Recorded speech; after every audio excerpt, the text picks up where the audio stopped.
Hey, it's Miles again at Tactical Hyve with Dave Steinbach.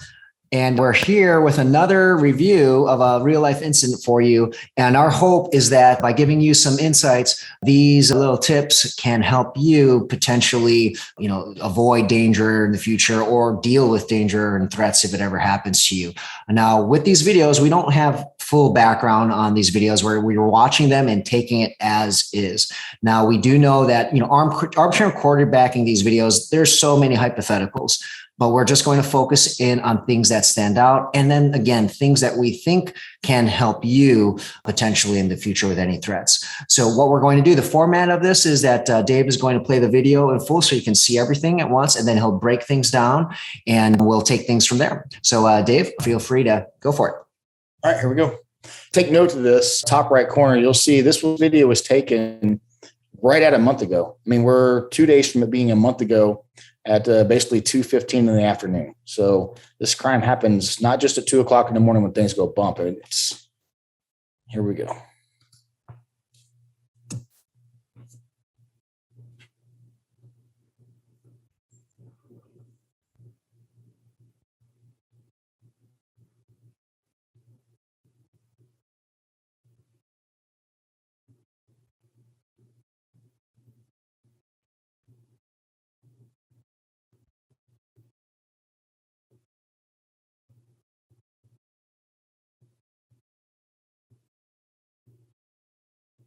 God, I'm really good at that end there at the end.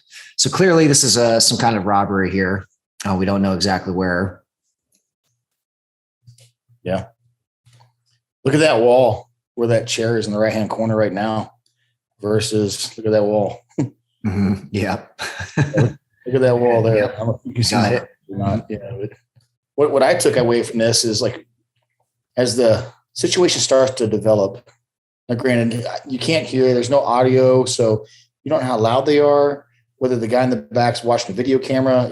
A lot of indicators can help you and give you a layered sense of what's going on. But when this guy opens the door and pops in, it does not take long at all. He's met, obviously, with armed resistance. This guy's clearly shot, falls back. He gets into a gunfight with guy number 2 coming out the door. You can see when he hits that wall, how he splattered that wall in the back.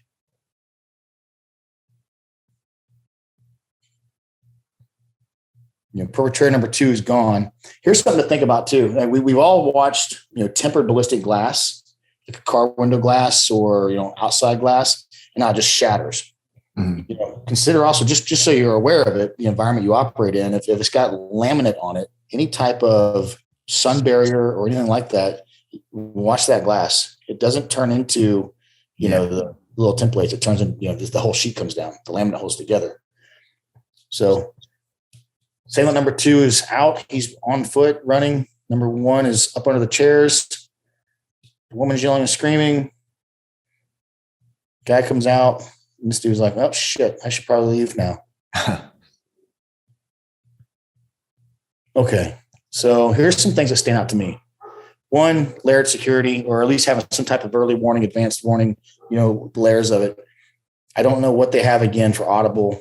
I don't know what that background looks like. I'm making so many speculations. Yeah. All I know is that when this guy walks in the door, he was ready though. The guy in the back was ready. It took very little time for him to respond and react to it. Number 1. So just pausing right here, you got assailant number 1 off to the right. You have assailant number 2 to the left. He's clearly trained on assailant number 2. We do all kinds of drills for reasons. The drills that we do are not, it's not something we just sit in chalkboard like, oh, this would be a great drill. No, I mean, they're critical based, and like, this is a great reason to drive home target transitions in width. Here's 2 targets in width. I don't know where the girl is here, but she's over here somewhere. No, the girl's under the counter. She's under the counter. Target transitions in width. Here's a perfect example of why you would want to do it. You have 2 threats coming from right to left and coming past this dude. So if you don't train this drill, it's so easy to overpass the target instead of locking your eyes and move to the target, which could put, if this woman was in some other place, at harm's way. Well, actually, there's a chance that if he shot, if his accuracy was bad, he could have shot her because she's hiding underneath the counter there, right? Yeah, potentially hit her. Yeah. He's ducking down. You know, you see his gun clearly, or at this point it's ignited. She is from this angle, who knows, you know, from this angle, like she could be in harm's way if you're not accurate. I mean, being accountable for every shot you shoot is one thing. Here's my next piece. When number 2 leaves, she comes up, she's pointing, here takes off number 2, he's gone, he's out. Number 1 still under the chairs, and he's like, at this point, he should probably be leaving too. At this point, this guy's clearly trying to evade at this point. He's running out the door, and this guy's blasting. And hey, you have to know at what point is this self-defense and at what point is this potential manslaughter. You know, at this point, this guy's leaving. You have to, and we say it, but again, act, don't react. And it's so easy because, I mean, emotion obviously is, I am certain that guy was clearly emotionally at level, you know, he was level 15 of 10, I'm sure.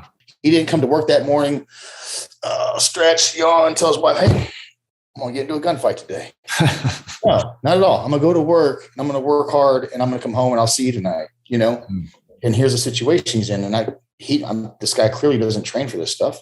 So those that do train for this aren't prepared for it when it happens, you know, and you ramp up. You have to know when to turn it on and when to turn it off. You know, and if it's no longer a threat, then leave it be until the authorities get there. And specifically for this video, like you mentioned, Dave, actually, when we were talking earlier, specifically for this video, when that person started to run out just like that, you probably would have prosecutors going, you know, this person was no longer a threat. They were literally running away from you and you still shot them. So that's a specific instance where that could get you in trouble with the law later on. Yeah.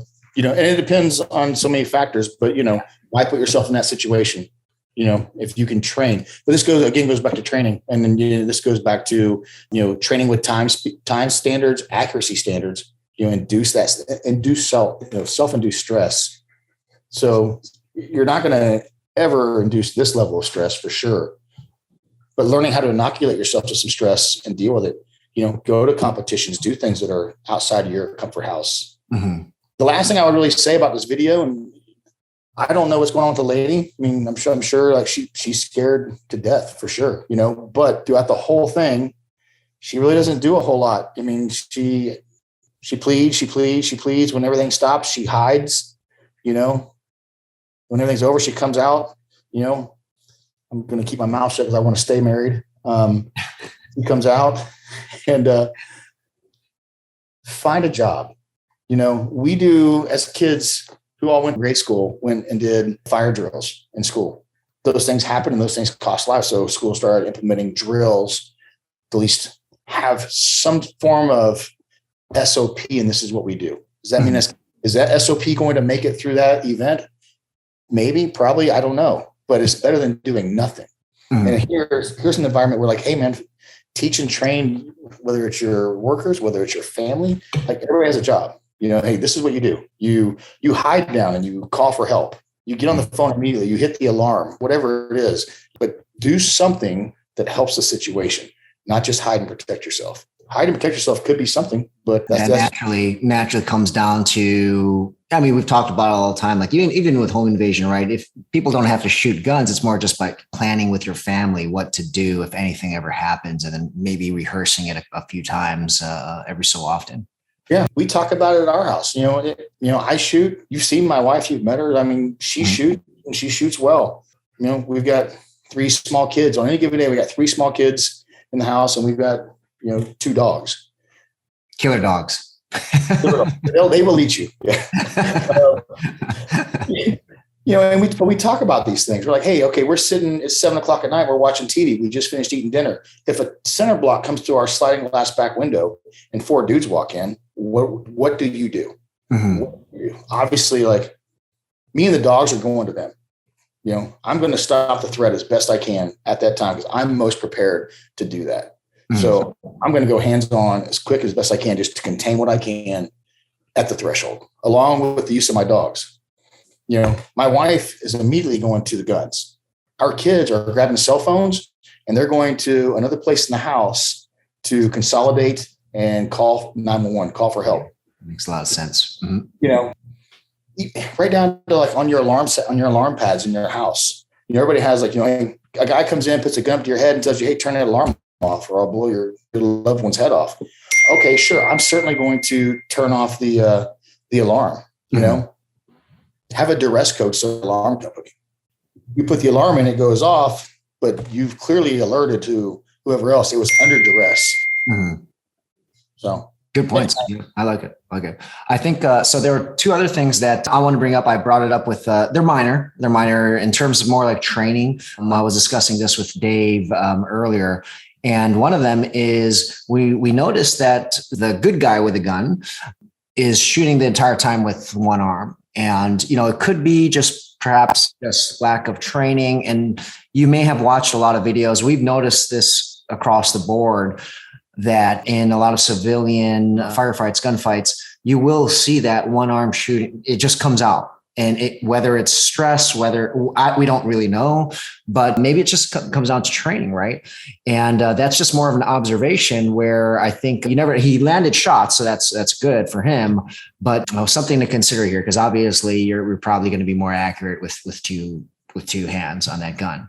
Any points on that, Dave, on your end? The one arm shooting? I think you're absolutely right. Correct. I mean, even the perpetrator shoots. He starts initially with two, and then things get real. He looks for an exit strategy and goes to one hand. Yeah. So in terms of one arm shooting, it's also something that we do advocate that you work, because looking at these incidents, it does, it happens. The other thing is later, as we get to the end, this is minor. We can't really tell 100% from the angle. This is more about safety, because we always harp, safety. And this is a very stressful situation. Now look at the good guy with a gun. It seems like at a certain point, he may have flagged his partner or colleague here, or maybe even his hand, right? So in classes, people who have been to our classes recently, we've had a student had a major accident, not in the class, but on their own. But that's not even in a stressful situation. Imagine here, it could happen. So it comes down to more about the last 2 points are more about training. And I think that, and Dave, let me know if you agree here, just the handling of their, not even going to the range, just handling that gun and understanding that rule, that muzzle discipline could just train, ingrain that in your subconscious so that you don't flag a potential person if anything ever happens in a stressful situation. Thoughts on that, Dave? I agree completely. Always knowing the rifle, your pistol, and where it's pointed, it's ingrained in us. Yeah. Cool. Well, Dave, thanks again for the time. Really appreciate it. I love the breakdown, and I hope you find this valuable. We'll continue to do these. Let us know if you want to buy, like, comment, subscribe, and we'll keep pumping these out. If you guys want to see them, we're going to invite other SMEs. Sometimes it'll be Dave with others, and just kind of get a collective as to what could possibly be done to share these tips with you guys so that it can help you out, potentially help you out in the future. So we'll see you guys next time.